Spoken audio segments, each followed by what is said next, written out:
Welcome back, Goddess of Genesis fam. Today's video is going to be talking about Hero Assist, the game feature that we got last week, which to me is probably the biggest update we've ever had in this game because it provides a lot of value from characters that previously were being underused. So first, what are the requirements for Hero Assist? Because I see a lot of confusion around this. The most important thing you need to know is your team level needs to be at least level 60 to unlock the feature. So if you're like level 45, then you should work on leveling to get up to level 60 as soon as possible. And that means using all of your stamina recharges. You should be spending, you should be purchasing 5 stamina refreshes every day if you're still trying to level up, because that's going to be the fastest way to level, is spend as much stamina as you can. But once you get to level 60, Hero Assist will become available. And what that means is, say you have a character like Lilith, if you look over here on the right, there's a new tab for Assist, and there's 3 different levels of Hero Assist available. The first level, your character has to be 4 stars and have level 6 Awakening. Level 2, your character has to be 5 stars and have level 8 Awakening. And then level 3 Hero Assist comes when your hero is at 6 stars and has level 10 Awakening. So I don't have the level 3 Awakening for Lilith unlocked yet because she's not yet 6 stars, but it's something I'm working on. Now, what does Hero Assist do? It gives like key abilities of this hero to the hero that you're assisting. So what that looks like, let's see.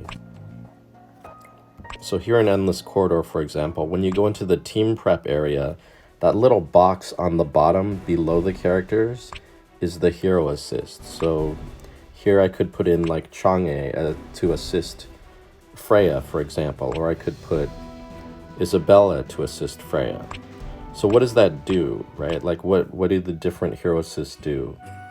Well, right now in the game, there's only like 9 Hero Assists available, but I'll go through what all their abilities are, and you'll see really quickly why they're important.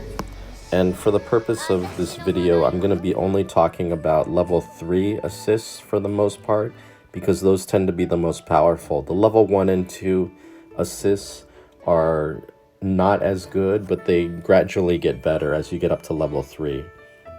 So for example, Lilith at level 3, the physical attacks of the hero that you're assisting will ignore 50% of physical defense, and magic attacks will ignore 50% of magic defense. So that's a straight up damage upgrade for whatever hero that you have Lilith assisting. Now Mary gets a similar thing where your intelligence increases by 1% of your magic defense, and your strength increases by 1% of your physical defense. So Lilith and Mary, when they assist, they straight up increase the damage of whatever hero they're assisting right away.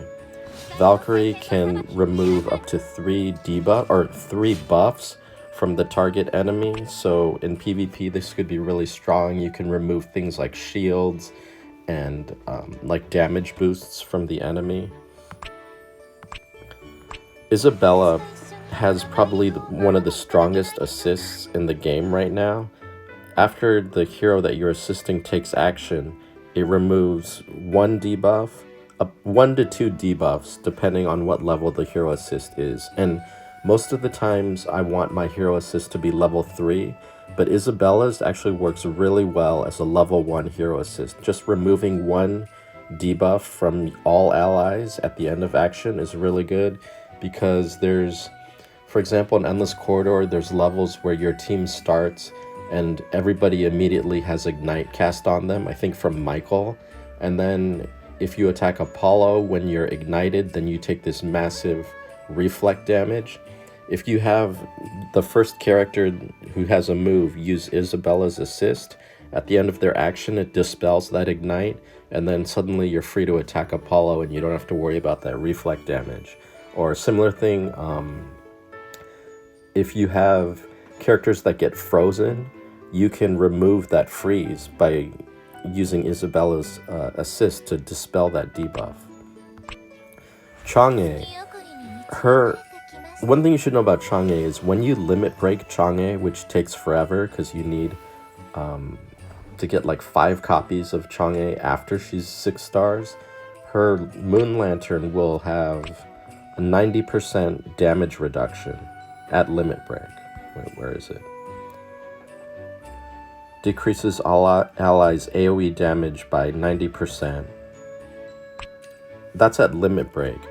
But at Hero Assist, when Chang'e is only level 3, you get the similar 90% damage reduction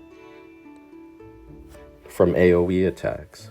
So you don't have to limit break your Chang'e to get this amazing lantern at the start of combat. If you just have her Hero Assist, she drops whoever you're assisting drops a lantern at the start of combat, and it reduces AoE damage by 90%, just by having Chang'e at 6 stars instead of limit break.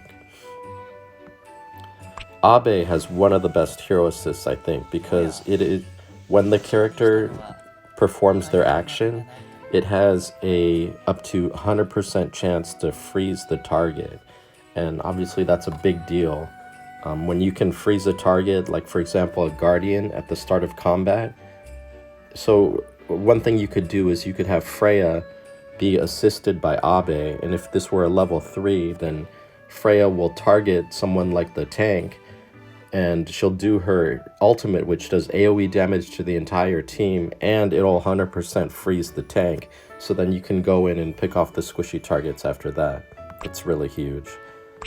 Siren has a great assist, and I use hers even though it's level 1 instead of level 3, because it gives a barrier of invincibility to your entire team for 1 turn. And then as you get level 2, level 3, you have a chance to put that invincibility barrier up on turns 2 and turn 3 as well. So that's a super powerful hero assist. And I like Sirens in Endless Corridor when you have to face enemies that do like crazy reflect damage, like Poseidon or Michael and Apollo or Dracula. If you use Siren's assist, that invincibility gives you time to drop into stealth, and a lot of times that negates the reflect damage that you get. So this buys you 1 turn of attacks where you can attack without taking damage, and then the twins will give the entire team stealth, and then you can attack even more without taking damage. So in Endless Corridor, Siren at level 1 hero assist is really big. Cleo, I think, has one of the best hero assists in the game. And once you get Cleo to 6 stars and level 10 Awakening, you'll get her level 3 hero assist. And it applies 1 stack of poison to all enemies after taking action, 50% chance to add an additional stack, and most importantly, it applies Curse of Healing to the target. So then any healing done to that target will deal damage to it. And in Endless Corridor, you have someone like Marco, who has a massive heal with her ultimate. If you have Curse of Healing due to Cleo's assist, then that healing will do massive damage to the enemy instead.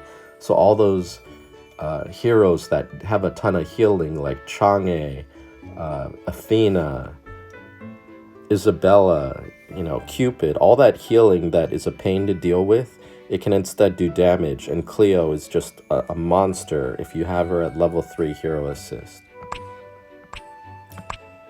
Who else? So for example, Michael, at level 3 hero assist, he inflicts 2 stacks of Ignite on all enemies at the start of combat, which is pretty good, because that's like 6% of their hit points when they have like 20 million hit points. That's pretty good considering, you're not really doing anything. That damage happens automatically. And this is also a reason where you have heroes like Michael and Abe who normally I wouldn't use them. They'd just be sitting on the bench going unused. Well, now I have a reason to bring Michael to 6 stars, and I'm actually considering using Holy Grail to level Michael to 6 stars, which is kind of heresy, but at the same time, I would really like to have 2 stacks of Ignite at the start of combat every time, just from using Hero Assist. Now there's a couple, the next big question obviously is not all characters have Hero Assist yet, right? Like Freya, Joan, Lucifer, none of these characters have Hero Assist yet. So the big question is, when are those characters going to get it? And this is, from what I've heard talking to people who have experience on the Chinese server, is there isn't a set schedule for when the new Hero Assist become available, but they should be coming pretty regularly. Like if not every week, then like every other week we should get a batch of new Hero Assists. And I will link in the caption of this video a Chinese forum where they talk about all the Hero Assists. And now unfortunately the website is in Chinese. I can't read Chinese, but if you go to the desktop version of the website and you use something like Chrome, it has an automatic Google Translate feature that you just choose to auto translate and it'll translate it, and like 95% of the time you can figure out what's going on when they talk about the Hero Assists. So you can look up all these characters and what the Hero Assists are going to be. And I'll just talk about some of the ones that I'm really looking forward to when they come out. So Joan's Hero Assist, I believe, is going to be one of the first ones that comes out in the next batch. And it's really important. Joan, when she assists a hero, gives that character the ability to intercept all attacks when their hit points are above 50%, just like any other tank. She gives the team 20% damage reduction and 1 revive. So not 2 like at Limit Break, but 1 revive, like if Joan were at 4 stars. And that Hero Assist is actually really important because the next character we have coming out is Mephisto, who's a Shadow Guardian. And even though she's a Guardian, for some reason Mephisto doesn't intercept attacks. So if you give Joan at a 6 stars her level 3 Hero Assist to Mephisto, then suddenly Mephisto becomes like a real tank, because now she can intercept attacks for allies, whereas previously she couldn't do that. Let's see, Merlin, her Hero Assist is going to boost AoE damage by 30%, which is pretty big. If you use characters like Freya or Longji. Another really important Hero Assist that I'm looking forward to is Hades, where when you get to level 3 Hero Assist for him, you gain the ability to execute a target when their hit points are below 50%. And if you don't have Hades at level 6 like I don't right now, you can still execute, but the hit point threshold is lower than 50%. So it's like 20% or 30%, something like that. So you have to work them down lower than 50%, but you can still execute enemies immediately just by using Hades' Hero Assist, which is huge. And the twins, when they are level 6 and have their, or when they're 6 stars and have their level 3 Hero Assist, they give 15% damage reduction, 20% damage increase, and most importantly, they give your entire team stealth for 2 turns after they Hero Assist. So there's some really good Hero Assists coming out. Check out the website that I'm going to link and run the Google Translate on it on desktop. I don't think it works on mobile. And you can check out what Hero Assists are coming out that you're looking forward to, and you can start planning. So like me, you may end up considering, like, you know, now do I really need to level Abe and get him to 6 stars because I want that 100% chance to freeze an enemy? Or do I want to level Michael? Or on the Sunday battle where you can earn shards of a character, maybe now I want to earn shards of Abe, whereas previously I didn't. So that's the beauty of Hero Assist. Let me know what your experience has been with it, and I will talk to you later.